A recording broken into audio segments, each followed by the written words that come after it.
Hey guys, hi. Good morning. No, sorry, not morning, evening. So, in the last classes, so far what we have done is we have completed talking about the respiratory system, है ना? Respiratory system के बारे में जितना पढ़ना था, जितना हमें जानना चाहिए था, वो सब लगभग हमने खत्म कर लिया है. So now we are going to move on, and what is the new move on? The new move on is body fluids in circulation. ठीक है, बहुत ही इंटरेस्टिंग और सिंपल टॉपिक है. देखो, human physiology most of the time ना बड़ा interesting होता है, तो प्लीज़ ध्यान से सुनना. कुछ समझ में ना आए कमेंट्स में डाल देना, I will answer. And together with this, try to solve questions. Whichever book, whichever module, whichever institute you are from, they will generally give you some questions. Please solve along with the lectures. ठीक है, बस एक काम करने से नहीं होता. आप अगर कभी भी चीज़ों को रिवाइज कर रहे हो, कभी भी रिवाइज कर रहे हो, देखो आपने अपने इंस्टीट्यूट में कवर कर लिया है, आपने उस समय भी सॉल्व किया होगा. अगर आप वीडियो को देख रहे हो तो वीडियो के बाद भी क्वेश्चंस को सॉल्व करो. The recall helps you solidify the memories. If you don't recall तो ये बस भजन होगा. भजन सुनने में अच्छा लगता है, बट उसका रियल वैल्यू बेटा तभी आएगा जब आप प्रॉपरली उसे प्रैक्टिस करते हो रियल टाइम में. Okay, so body fluids and circulation, let us try to understand what this is going to be all about. So शुरू करते हैं टू अंडरस्टैंड कि हमारा गोल क्या है. What is our goal with body fluids and circulation. देखो, इससे पहले कि हम डीप में जाएं, वी हैव टू अंडरस्टैंड कि what is the need of circulation. Circulation की शुरुआत या एनिमल किंगडम में जब हम ट्रांसपोर्टेशन सिस्टम या सर्कुलेटरी सिस्टम की बात करते हैं तो हम शुरुआत कहाँ से करते हैं. जब एक सिंगल सेल था, when life was a single cell. अब देखो, once again we are relating this to animal kingdom. ठीक है, जितना आप रिलेट और कनेक्ट करके पढ़ोगे उतने ज़्यादा चीज़ें याद रहेंगी. ठीक, सो जब सेल एक सिंगल सेल था, उसके लिए लाइफ आसान भी थी और डिफ़िकल्ट भी. आसान क्यों? उसे कम कॉम्प्लेक्सिटी, एटलीस्ट फिजिकल कॉम्प्लेक्सिटी नहीं चाहिए. इस सेल को कोई मतलब नहीं है कि ये दूसरे किस सेल के साथ जुड़ा हुआ है. इसको कोई मतलब नहीं है कि दूसरा सेल, इसके बगल वाला जो लिविंग ऑर्गेनिज्म है, वो क्या कर रहा है. इसको बस एक चीज़ से मतलब था. वो एक चीज़ क्या है? इसके सराउंडिंग में न्यूट्रिएंट्स होना चाहिए,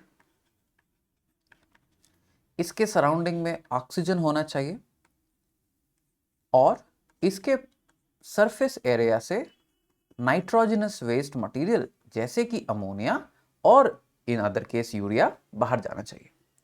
ये है इन शॉर्ट कहानी of a single cell, one cell organism.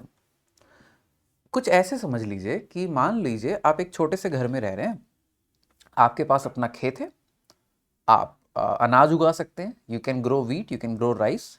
आपके पास अपनी गाय है, दैट मीन्स आपको दूध की ज़रूरत नहीं है, आप उस गाय का ख्याल रख रहे हैं, गाय आपको दूध दे रही है. एंड आपकी सारी ज़रूरतों का ध्यान आपका एक छोटा सा घर रख रहा है. You don't need a market for that. But problem क्या है?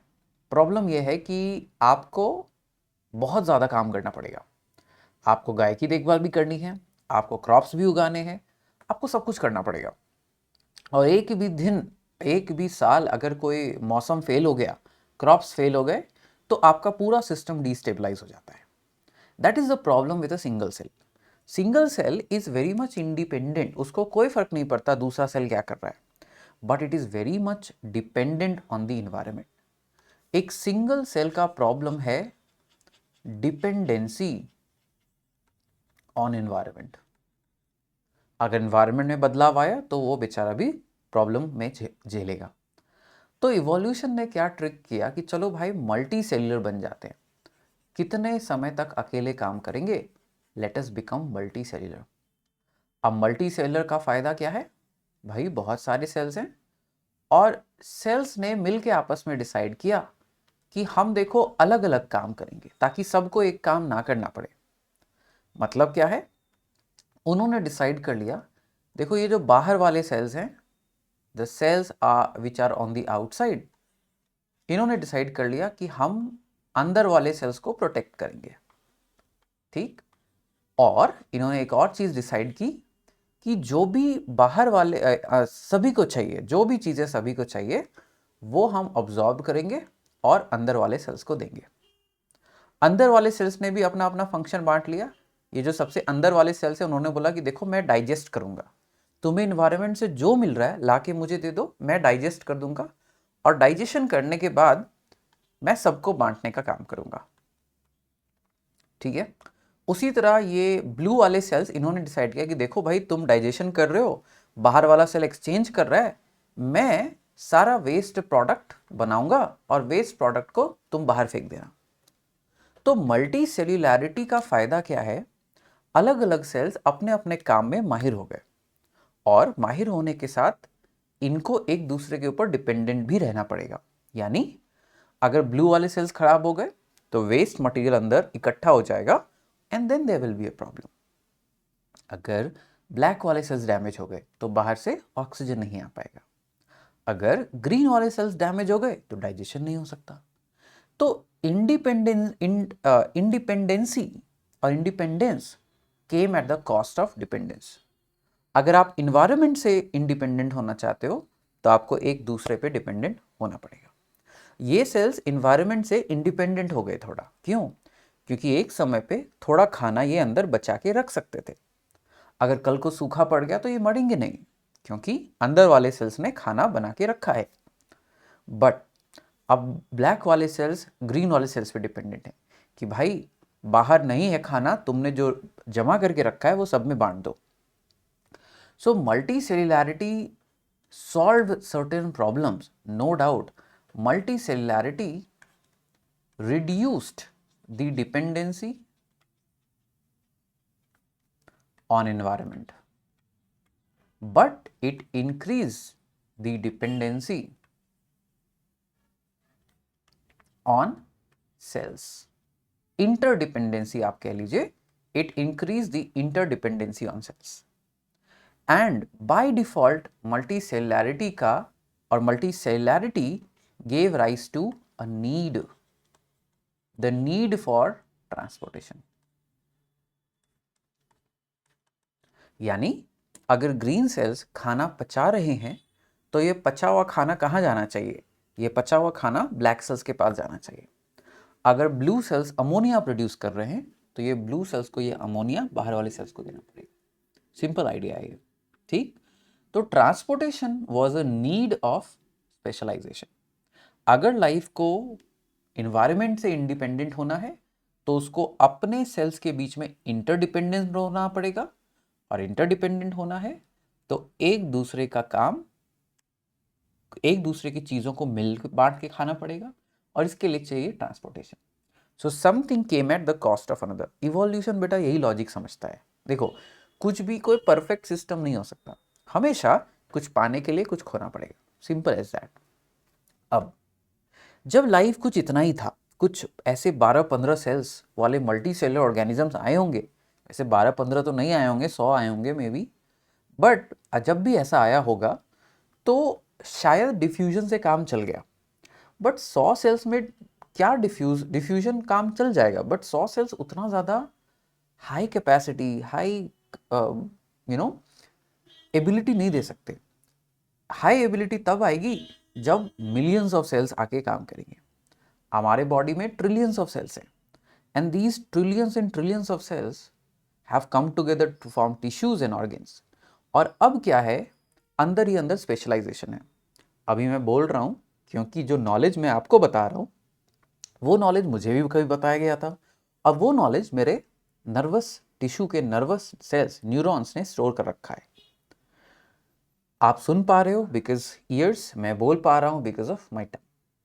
एट द सेम टाइम अभी अभी मैंने चाय पी है तो जो दूध अंदर गया वो मेरे स्टमक के सेल्स डाइजेस्ट कर रहे हैं। So at the same time I am doing multiple jobs, my body is doing multiple jobs and they are transporting things between them. हर एक मोमेंट मेरी टंग मूवमेंट और लेरिंग्स के मसल्स को मूव करने के लिए मुझे एटीपी चाहिए, एनर्जी चाहिए।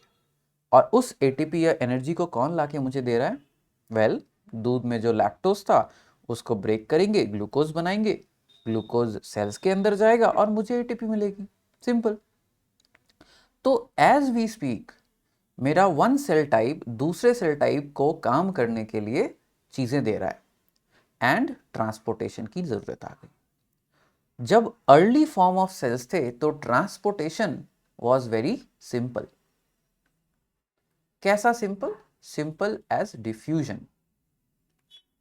बट एज कंप्लेक्सिटी इंक्रीज्ड, जैसे जैसे समय के साथ कंप्लेक्सिटी इंक्रीज होते गई, कॉम्प्लेक्स वेज ऑफ ट्रांसपोर्टेशन भी आने लगे। सो समय के साथ जब लाइफ की कंप्लेक्सिटी इंक्रीज हुई, सेम टाइम पे ट्रांसपोर्टेशन की भी कंप्लेक्सिटी इंक्रीज हुई। Now we have to see और maybe try to remember what were these changes in complexity. इसके लिए will go back to our थोड़ा सा preview of the animal kingdom. So ये चैप्टर स्ट्रेट अवे स्टार्ट होता है open and closed circulatory system से, ठीक।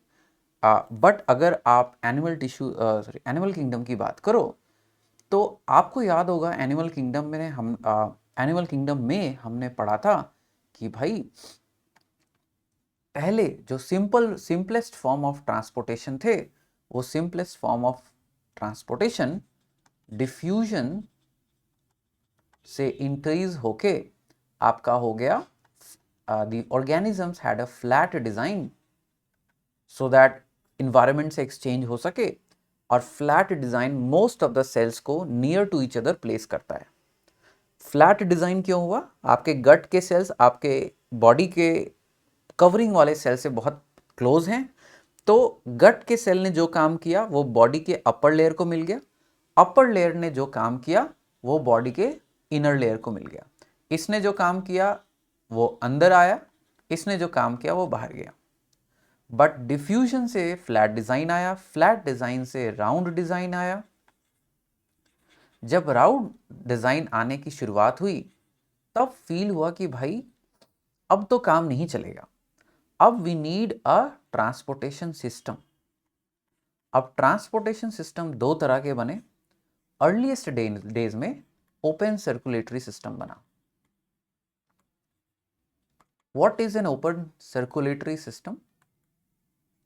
Open circulatory system को एकदम अगर आम भाषा में समझने की कोशिश करो, मतलब एकदम सिंपल टर्म, लेमैन टर्म्स में, तो ओपन सर्कुलेटरी सिस्टम को आप इमेजिन कर सकते हो, ये ग्लास है,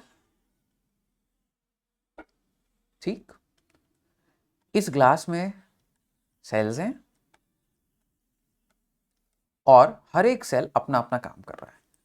मान लो ये जो ब्लैक सेल्स हैं ये अपना काम कर रहे हैं, ये जो ब्लू सेल्स हैं, सॉरी ब्लू, अरे ये क्या हुआ? Why is my blue not actually becoming a blue cell? हो गया। ये जो ब्लू सेल्स हैं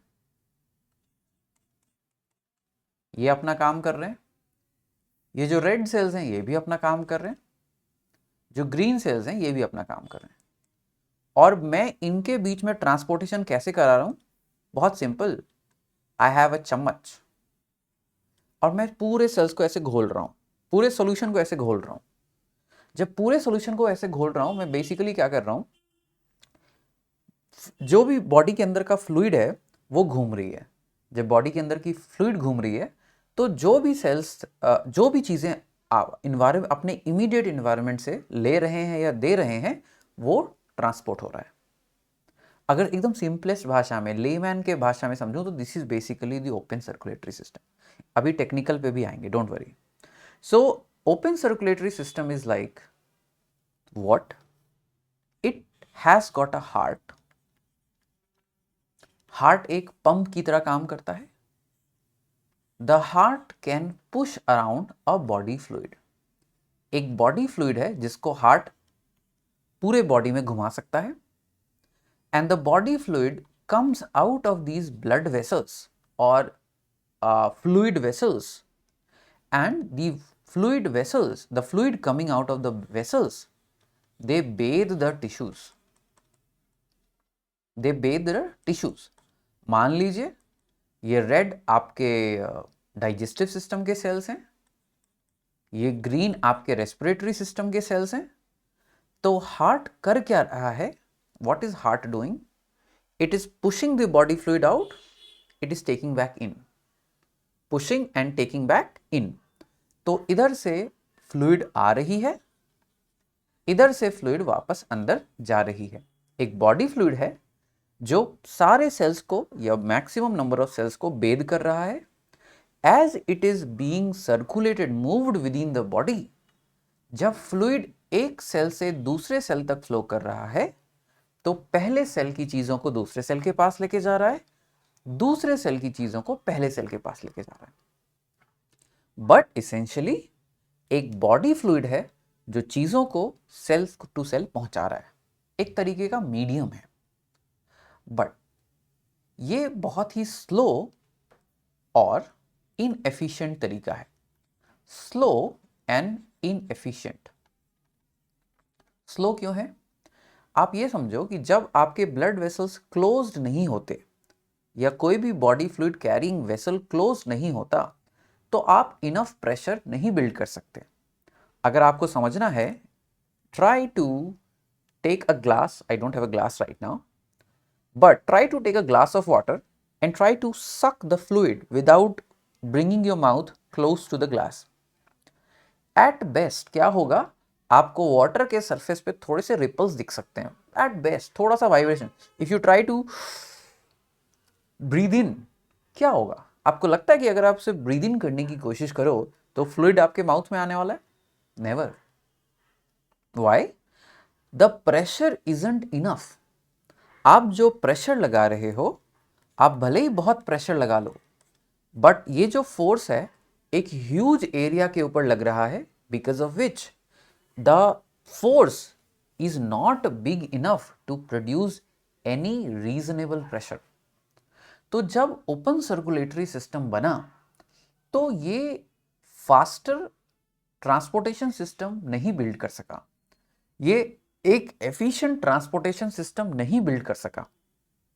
लेकिन now repeat the same thing with a straw. एक पतली सी स्ट्रॉ लीजिए, एक ग्लास में फ्लूइड सक करने की कोशिश कीजिए, and if you have done this multiple times, अगर आपने कभी लस्सी पी है या जूस पिया है तो आपको याद है कि आपको लॉन्ग डीप ब्रेथ नहीं लेना पड़ता, आप हल्के से ब्रीद इन करते हो through the mouth and fluid आपके मुंह के अंदर आ जाता है। Why? For a simple reason, P is equal to F by A। आपने जब स्ट्रॉ से खींचने की कोशिश की, आपने एरिया घटा दिया, फोर्स बहुत कम लगाओगे फिर भी हाई प्रेशर बन जाता है। So open circulatory systems is a circulatory system जहां fluid flows in open spaces, a body fluid flows in open spaces, and ये ओपन स्पेसेस में जो फ्लो होती हुई फ्लूइड है वो एक सेल से दूसरे सेल, एक टिश्यू से दूसरे टिश्यू चीजों को एक्सचेंज करा रही है। वहीं एक क्लोज्ड सर्कुलेटरी सिस्टम कैसे काम करता है? वो उसका जो मेन फ्लूइड है वो कभी ब्लड वेसल से बाहर नहीं आता, बट उस फ्लूइड का कोई कंपोनेंट होगा, there must be a component of the fluid जो हमेशा, जो इन रेस्ट्रिक्टेड सेंस, कम से कम रेस्ट्रिक्टेड सेंस में आपके ब्लड वेसल से बाहर आ सकता है। इस चीज को मैं एक बार रिमाइंड कराने के लिए एनिमल किंगडम का वो डायग्राम मैं आपको दोबारा दिखाना चाहूंगा, and this would make much more practical sense. Give me one quick moment. So if I take you to the animal kingdom, ये देखो, आर्थ्रोपॉड्स ओपन सर्कुलेटरी सिस्टम, तो आपका जो फ्लूइड है वो ओपन स्पेसेस में फ्लो हो रहा है। लेकिन अर्थवर्म्स यानी Annelida onwards we have the closed circulatory system. Closed circulatory system में blood never comes out of blood vessels in the entirety. Entirety मतलब पूरा ब्लड कभी भी बाहर नहीं आएगा। हाँ, जो स्मॉलर ब्लड वेसल्स हैं जिसको आप कैपिलरीज कहते हो, उन कैपिलरी से ब्लड का एक कंपोनेंट, फ्लूइड पार्ट बाहर आ सकता है और वो एक्सचेंज करा सकता है। इसका फायदा क्या हुआ? आप बहुत हाई प्रेशर्स क्रिएट कर सकते हो, और हाई प्रेशर क्रिएट करते ही आपका इंटायर ट्रांसपोर्टेशन सिस्टम बहुत ही ज़्यादा एफिशिएंट हो जाता है। This is why animal kingdom prefers a closed circulatory system. Closed circulatory system can build higher pressures and as a result of higher pressures it can really build more efficient and a faster exchange route. अब open and close समझने के बाद हमें समझना है कि human circulatory system के components क्या हैं. सो ह्यूमन सर्कुलेटरी सिस्टम दो कंपोनेंट्स में ऑपरेट करता है और आपको इस दो कंपोनेंट के बीच का कनेक्शन भी समझना जरूरी है.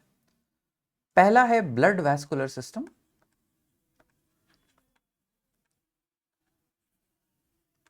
दूसरा है लिम्फेटिक सिस्टम. अब इनके बीच का कनेक्शन आपको समझना पड़ेगा. You must understand the connection between them. Okay, क्योंकि इसके बीच का कनेक्शन ही है कि जो बहुत लोग नहीं समझ पाते, and because they do not understand this they often fail to connect the two things. वो इन चीज़ों को कनेक्ट नहीं कर पाते. Okay, so what is the difference and what is the connection between the two system. हमारा blood vascular system 3 components का बना हुआ है. एक फ्लूइड होगा जो पूरी बॉडी में घूमेगा. इस फ्लूइड को हम कहते हैं ब्लड. इस फ्लूइड को पूरी बॉडी में घुमाने के लिए एक पंप होगा. द पंप को हम कहते हैं हार्ट. अब ये फ्लूइड क्या ओपन स्पेसेस में घूम रहा है? बिल्कुल नहीं. ये fluid is flowing through vessels, जिनको आप कह सकते हो pipes. So we have blood vessels. ठीक. सो ह्यूमन सर्कुलेटरी सिस्टम्स, दो सर्कुलेटरी सिस्टम्स हैं एक्चुअली. एक है ब्लड वैस्कुलर या ब्लड सर्कुलेटरी सिस्टम जिसके 3 कंपोनेंट्स हैं. एक फ्लूइड है, एक पंप है और एक वेसल है. सो अगर हम इसको बनाने की कोशिश करें, so we have a heart. The heart is going to pump blood around in always closed spaces. So this is a blood vessel. इस ब्लड वेसल के अंदर क्या फ्लो हो रहा है? सो वी अंडरस्टैंड इस ब्लड वेसल के अंदर the blood is being phloem. अब इस ब्लड वेसल के फाइन ब्रांचेस होंगे.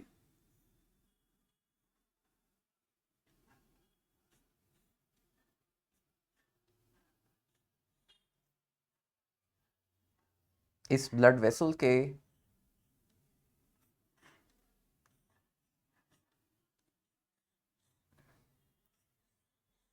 फाइन ब्रांचेस होंगे. इन फाइन ब्रांचेस को आप कहते हो कैपिलरीज.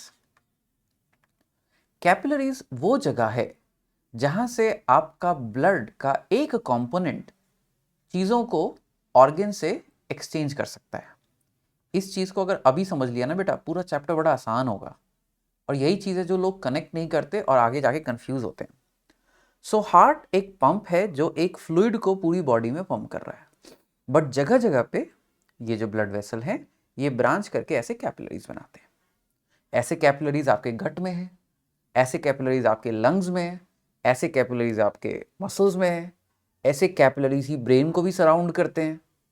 हर जगह जो भी चीज़ आपको पहुंचाना है या जो भी चीज़ आपको कलेक्ट करना है वो इन्हीं कैपिलरीज के जरिए होगा. मैंने अभी चाय पी. चाय में दूध था, दूध में प्रोटीन और शुगर था. प्रोटीन डाइजेस्ट हुआ होगा अमीनो एसिड में, शुगर डाइजेस्ट हुआ होगा सिंपल शुगर्स में.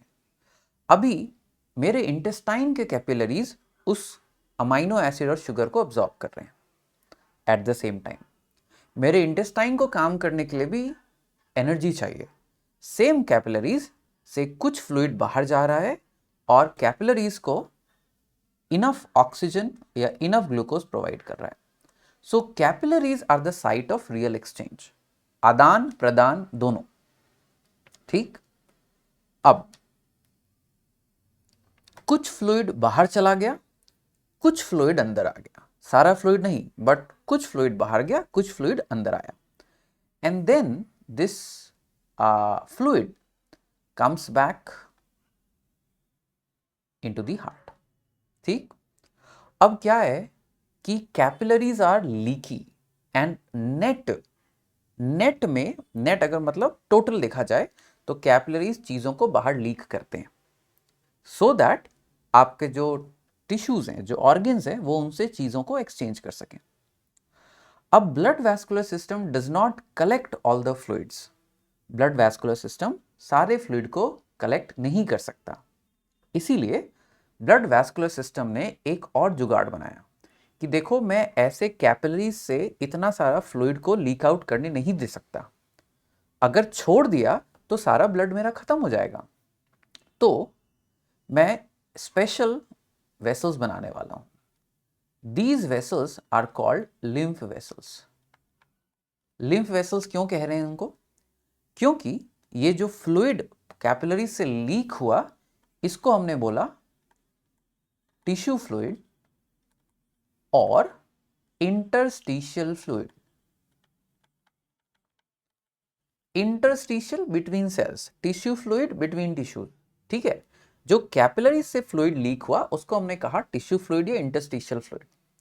थोड़ा सा फ्लूइड कैपिलरी के लेवल पे ही वापस आ जाता है, but a significant part of the fluid remains in the tissues exchange कराने के लिए। यहां पे लिम्फ वेसल्स का बहुत इंपॉर्टेंट रोल है। लिम्फ वेसल्स एक सेपरेट सिस्टम है। लिम्फ वेसल्स इसी टिश्यू फ्लूइड को एक्सचेंज कलेक्ट करते हैं और लाकर आपके ब्लड वेसल में पोर कर देते हैं, और ये ब्लड वेसल वापस जाके हार्ट में उस फ्लूइड को ड्रेन कर देता है। This is the connection between the blood vascular system and the lymphatic system. So lymphatic system is nothing but a collection of lymph vessels end nodes. और काम क्या है लिम्फेटिक सिस्टम का? फ्लूइड को कलेक्ट करो फ्रॉम द टिश्यू स्पेस, इसको डाल दो in the blood circulatory system so that the blood circulatory system is complete. Loop को क्लोज करना। क्यों लूप को क्लोज करने की जरूरत है? Because at the level of capillaries आपने significant part of the fluid को बाहर जाने की इजाजत दी, आपको उसे वापस कलेक्ट करना पड़ेगा। ये डायग्राम इस चीज को बहुत ही केपेबल तरीके से कनेक्ट करता है। Look at this diagram. आप इस डायग्राम में बहुत क्लियरली देख सकते हो that this is the capillary, है ना? ये है आपकी capillary. Let me choose another colour. या so capillaries are where from the plasma. Blood का जो फ्लूइड कंपोनेंट है प्लाज्मा, वो बाहर की तरफ लीक कर रहा है। कुछ सेल्स भी लीक हो जाते हैं but mostly it's plasma. Tissue ने जो देना था वो दे दिया, जो लेना था वो ले लिया। ये जो टिश्यू सेल्स है, इसको जो भी देना था वो लीक्ड आउट प्लाज्मा, जिसको हम टिश्यू फ्लूइड या इंटरस्टिशियल फ्लूइड कहते हैं, उसके साथ एक्सचेंज कर दिया।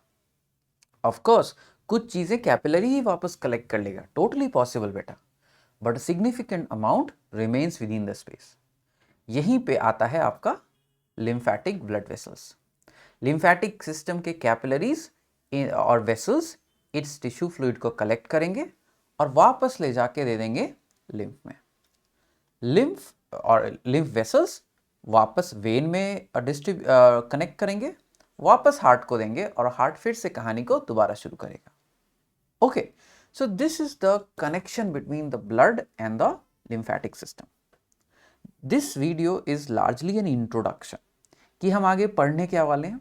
We are going to talk about blood, heart and blood vessels, basically blood circulatory system. Then we are going to also talk about lymph and we are going to connect the two things as to how do they work together. ठीक है? If this much is clear to you, great. Keep watching and share it with your friends, and then we'll talk more about this in the coming videos. Take care.